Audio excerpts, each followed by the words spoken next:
Let's talk about beautiful books. Hi everyone, welcome back to my channel. Today I will be doing the Beauty in Books tag. This tag was originally created by Emily Clarice Persoa on YouTube as well as Ruben from To Readers It May Concern. I am so happy to have been tagged in this and I'm so excited to participate in this tag because I love the concept behind it. And who doesn't love talking about beautiful books? So without further ado, let's get straight into the video. I thought I was going to be able to do the whole video in this sweater. I really had high hopes because it looked like the weather was turning, but it looks like I was mistaken. Just 1 second for a little outfit change before we get straight into these beautiful books. All right, that is so much better. Of course, as soon as I sit down to edit the video, it starts raining and the temperature drops and it's cold enough to wear the sweater again. The first concept is beauty in concept. I also want to give a little disclaimer here. I'm going to be answering these prompts in the way that I interpret them, which may be different to how other YouTubers or creators on here have interpreted their own versions of the prompts. So for beauty in concept, I decided to go with the one and only The Starless Sea by Erin Morgenstern. I had to. It's my all-time favorite standalone fantasy, I want to say. Yes. Yes. Let's go with that. I do need to reread it at some point this year, hopefully. But this book is just so extremely beautiful in its whole entity, in its whole concept. It's basically about stories within stories, magical underground libraries. It's full of elegant poetic prose. It's just incredibly beautifully written and crafted. I don't understand how Erin Morgenstern came up with this story and managed to make it fit together. It almost feels like a million little puzzle pieces, all from different puzzles, all from different stories, and she somehow managed to craft them together and weave them together into this beautiful piece of art. Although the story itself might not make a lot of sense and it can be very confusing, the concept overall of the story is absolutely breathtaking. So, if you're looking for a book that is beautiful by simply existing, I would recommend The Starless Sea. The next prompt we have is beauty in opening. And I interpreted this as the opening of the book being beautiful, the first few lines, maybe the first few pages of the book. And for this, I'm going to have to go with things you may find hidden in my ear. I decided to choose books that I have read pretty recently, just so that they're fresher in my mind. I did try to go down a rabbit hole and look through all the books I have ever read to see which one fit the prompt the best, but that deemed impossible once I realized that my memory is very, very shitty. And therefore, it was going to be not only impossible to find which one I deemed the most perfect for each prompt, but also unfair to the other books because I just couldn't remember them well enough. So that's why I decided to go with books that I have read in the past year, 2 years or so. And Things You May Find Hidden in My Ear is a collection of poems from Gaza, and it has two absolutely beautiful lines in the first one or two pages, I believe.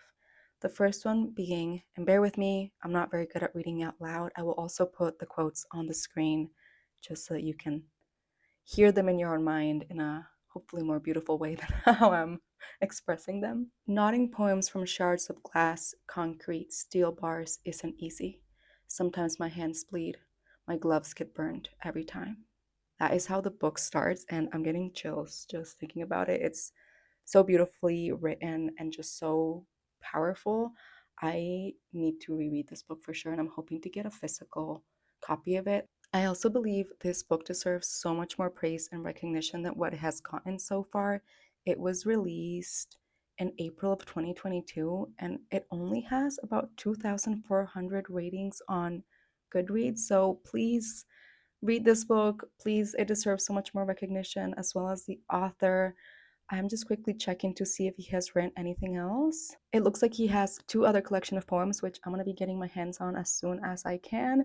And I would recommend not only checking out the author, but definitely checking out things you may find hidden in my ear.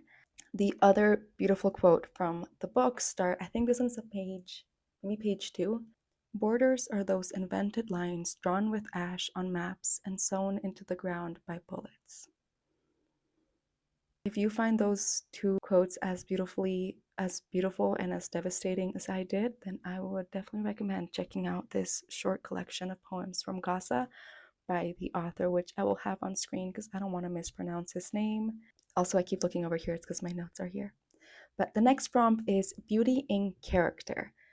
This was the prompt that I struggled with the most. I love so many characters. I cherish so many characters. They stick with me for so long. And when I tried to sit down and try to think of my all-time favorite characters, I couldn't. It was just so conflicting to try and choose which was my all-time favorite character. So in this case, I decided to cheat a little bit and go with 2 books. And I'm deciding to interpret this prompt a bit differently. I'm going with the first book, Lie With Me. This is by Philip Besson and translated by Molly Ringwald from French to English. It's very short, only around 150 pages. In the short novel, we follow the tragic love story between 2 teenage boys in the 1980s, and we jump to the present many years in the future as one of them gets reminded of this period in his life and gets to reminisce over it. It's tragically beautiful and also incredibly devastating and sad. I love the way that this was written. And the reason I'm choosing this book as beauty in character is simply because the characters felt so real and so authentic. And it was such a beautiful and raw depiction of teenagerhood and of youth and of first love. And it was just done in such a powerful and moving way. It truly is a coming of age story. And it's not only written beautiful, but the characters are just so tactile. I don't know if that's the right word. They just feel so real and it's and so heart-wrenching. So if you want a tragic, queer little novella set in the 1980s in France, then I would highly recommend Lie With Me. And the second book that I chose for this prompt is The Vanishing Half by Britt Bennett. In this book, we follow twin identical sisters who have grown up in the southern Black community of the States but run away at age 16. I'm guiding myself with the Goodreads blurb, just by the way, because I did read this about 2 or 3 years ago, so I'm a bit rusty. And we follow multiple generations of this family from the 1950s to the 1990s, and just this incredible story of choices and how the choices that we make in life can end up shaping our future in drastic ways. The sisters both run away at 16 and decide to live completely different lives. One of them marries a Black man and has a family with him, whilst the other one decides to completely erase her past, leave behind her family and her identity, and live as a white woman. Or she decides to pass as a white woman and leave behind her culture and her identity and her family, and just how these choices shape their life and their family's life, their daughter's life is, once again, I'm getting goosebumps. I need to reread this book and I need to read more by Britt Bennett because I remember really enjoying her writing. And the reason why I chose this book for beauty and character again is because I love the way that the book follows multiple generations of women in this family. And I just love how much character each individual woman in the story had and how much attention to detail the author had to make them feel so real and so beautiful in their own way. So if you're looking for a very emotional story about a family throughout 30 years and how all these decisions and expectations change their lives, then I would recommend The Vanishing Half. I also need to reread it for sure at some point because I remember how it made me feel, but I am very rusty on the details, and I want to go back to those characters for sure. The next prompt is Beauty in Pain. This, once again, was a really hard one to choose.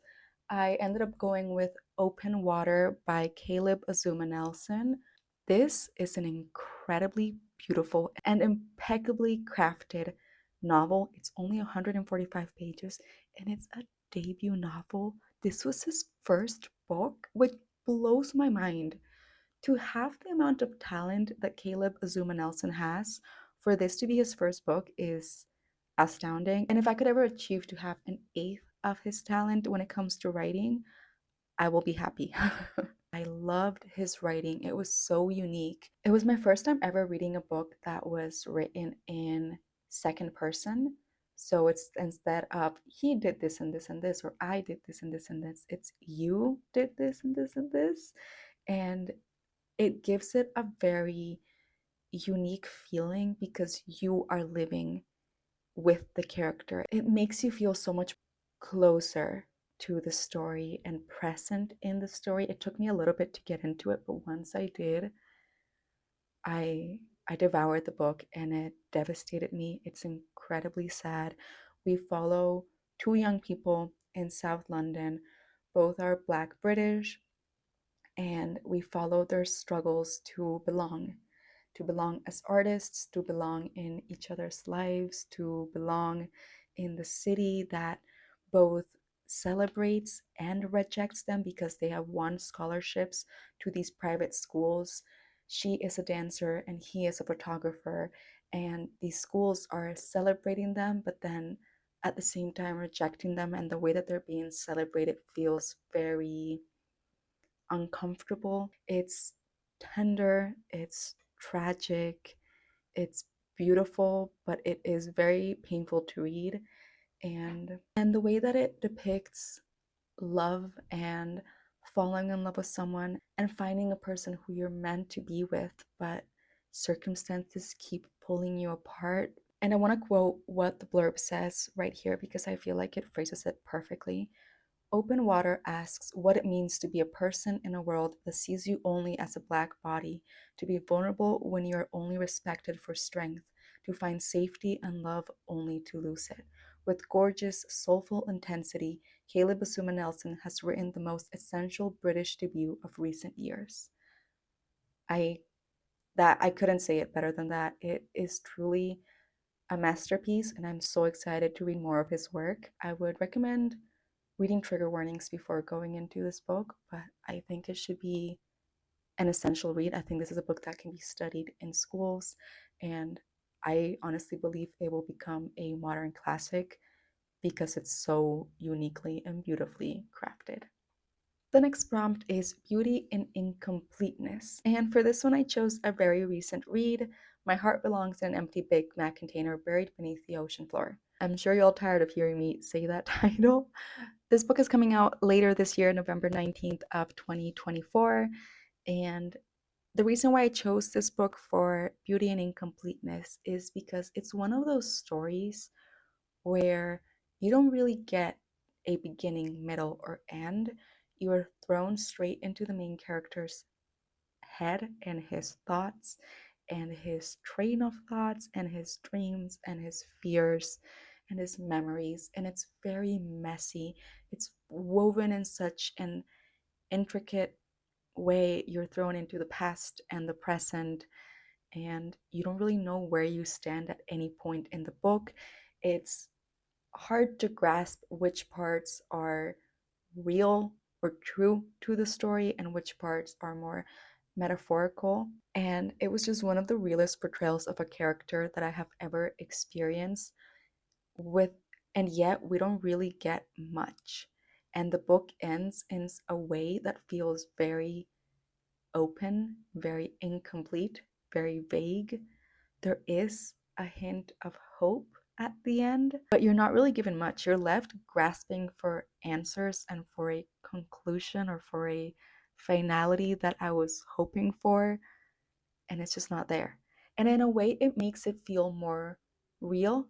It feels like you got to live with this character for a very hard and also healing period of his life. You're not really aware of what is going on. Time in this book is very messy and blurry, but it was beautifully done and it made me feel very validated. I feel like experiencing a character that was very weird and very awkward and very sad, but also very raw and real, made it easier for me to feel less awkward and less weird and less sad.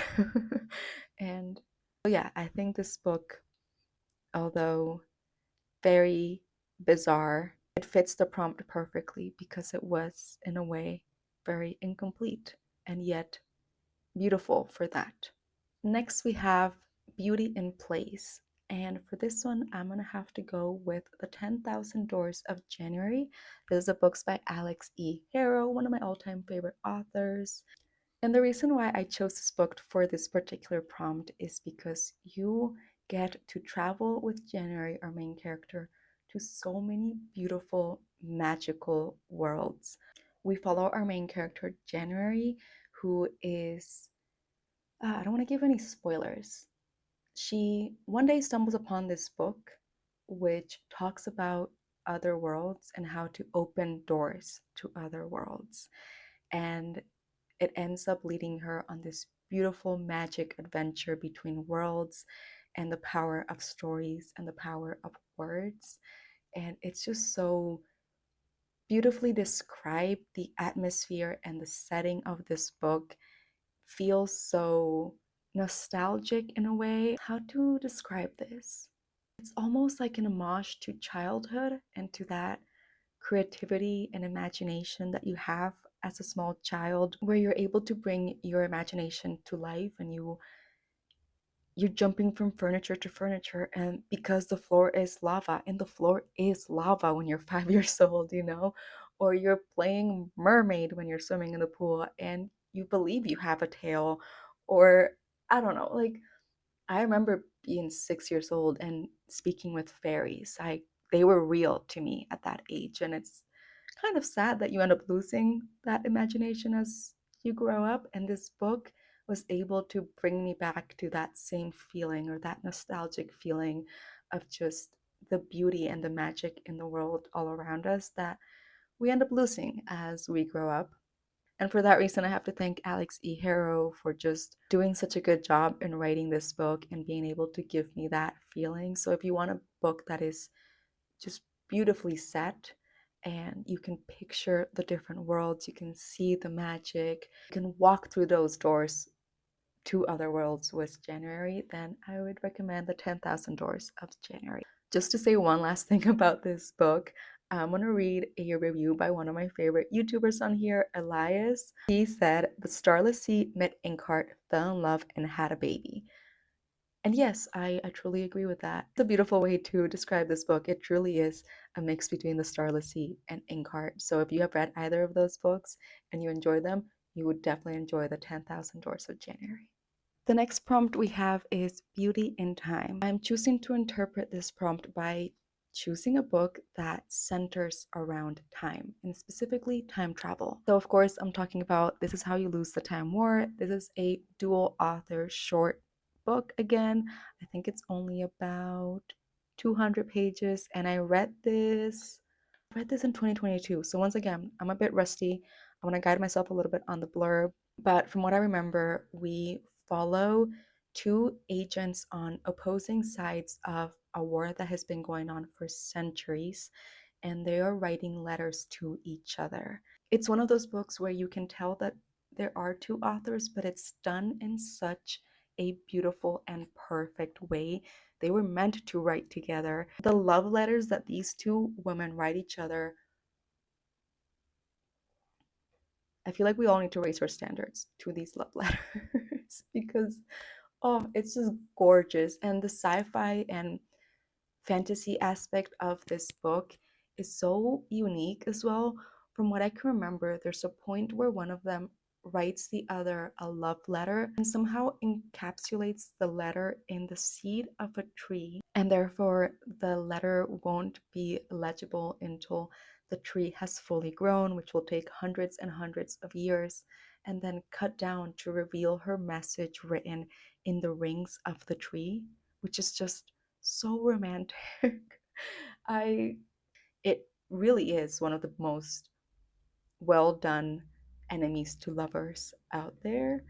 And I love the way that the time travel aspect of it was done as well. I feel like time travel can be a bit tricky in books, and I believe this one did it in a very good way. So if you're looking for a beautiful and tragic, sapphic love story, sci-fi, very abstract, very lyrical, it's one of those books that makes no sense until you're about halfway through and then it all starts clicking together.